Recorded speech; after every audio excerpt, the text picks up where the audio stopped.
Assalamu alaikum wa rahmatullah, j'espère que vous allez bien.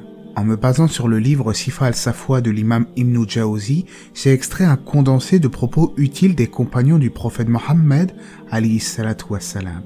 Installez-vous confortablement, n'hésitez pas à vous abonner si vous ne l'êtes pas, pour ne rien manquer des prochaines publications. On se retrouve tout de suite, après la petite intro.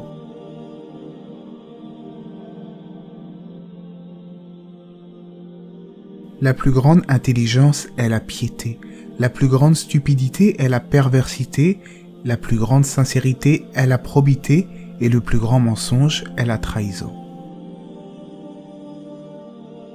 Abu Bakr as-Siddiq tenait le bout de sa langue en disant « Voici ce qui m'a conduit à la ruine ».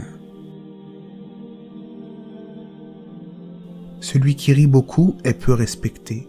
Celui qui se réjouit sera peu considéré. Celui qui fait fréquemment une chose sera connu pour cela.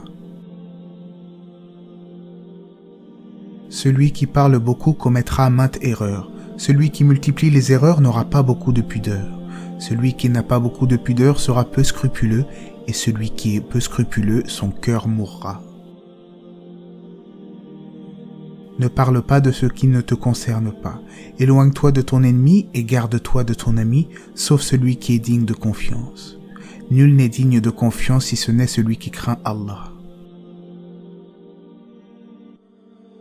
Celui qui a semé le bien est sur le point de récolter avec désir, et celui qui a semé le mal est sur le point de récolter avec regret. Tout semeur n'aura que ce qu'il aura semé. Le mensonge mène à l'immoralité et l'immoralité conduit au feu. La vérité mène à la piété et la piété conduit au paradis. Celui qui fait grâce sera gracié par Allah, celui qui comprime sa colère sera récompensé par Allah. Il appartient aux compagnons du Coran d'être reconnus par sa nuit quand les gens dorment, par sa journée quand les gens exagèrent, par sa tristesse quand les gens se réjouissent, par ses larmes quand les gens rient, par son silence quand les gens polémiquent et par son recueillement quand les gens sont présomptueux.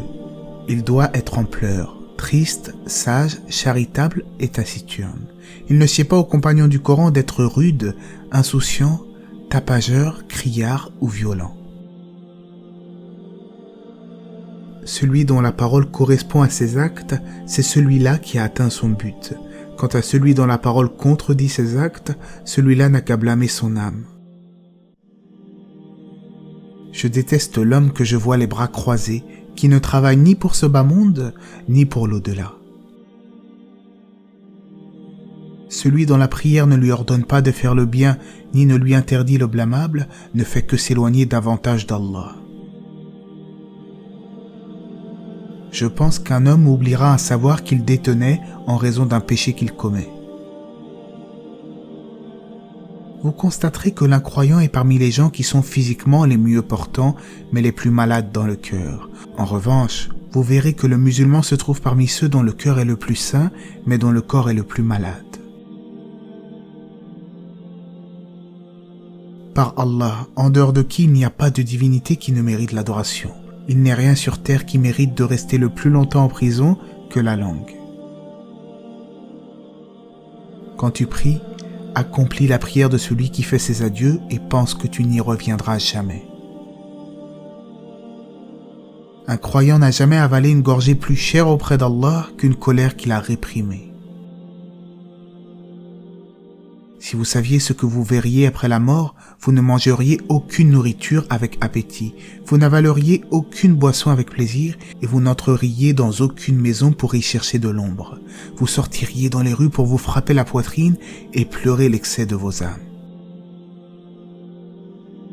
Quand l'homme arrive au matin, sa passion et son œuvre se rassemblent. Si son œuvre suit sa passion, son jour sera défavorable. Si sa passion est soumise à son œuvre, son jour sera favorable. Prends la sagesse de qui tu l'entends, car un homme prononce une parole de sagesse sans qu'il ne soit pour autant un sage. Il n'est que le tir décoché par quelqu'un qui n'est pas un archer. Allah est plus déterminé à soumettre le croyant aux épreuves qu'un père ne s'engage à faire le bien pour son enfant. Le pain quotidien suffit à l'homme en ce monde. Ô toi, tu partiras bientôt vers un peuple dont la parole est le silence. J'ai vu les compagnons de Mohammed, mais aujourd'hui je ne vois rien qui leur ressemble. Ils se réveillaient ébouriffés, jaunes, car ils avaient passé la nuit pour Allah, tantôt sur leur front, tantôt sur leurs jambes. Au matin, quand ils se souvenaient d'Allah, ils chancelaient à l'instar de l'arbre qui oscille par un jour venteux. Leurs yeux étaient baignés de larmes, au point de mouiller leurs vêtements.